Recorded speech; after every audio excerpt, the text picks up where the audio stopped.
و ئەو کەسانەی گاڵتە بە قوربانیەکەن لە فەیسبوک نوکتەی لەسەر دروستەکەن لە تۆڕە کۆمەڵایەتیەکان و لە سایتەکانە و بەدەمی خەڵکەوە نوکتە دروستەکەن و ڕەسمیەکەن و مەڕەکە وایوت و مەڕەکە وای کرد هەر هەمویان کافر بوون هەر هەمویان کافر بوون چونکە گاڵتەیان بەدەیان ئاەتی قورئان کردووە گاڵتەیان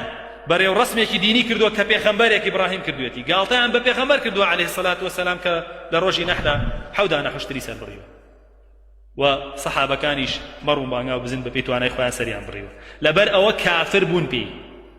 و پێغەمبەر عەلەیهی السەلات وەسەلام فەرمێ هەر کەسێ درۆیە بکا بۆی خەڵک پێ بکەنێ خوای پەروەردگار لە قیامەتدا سەیری ناکە یعنی سەیرکردنی ڕەحمەت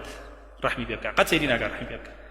جا لەبەرەوەوانەی وایان کردووە تا ئێستا نەیانزانیەوە زانیان با تەوبە بکەن و لە خوا بترسن و پەشیمان ببنەوە و داغڵی ئیسلام ببن و ئەگەر بەردەوامە لەسەری و ئەشزانێ کوفرە با بڕوا بۆ خۆی کافر بێ و خۆی بە موسڵماندا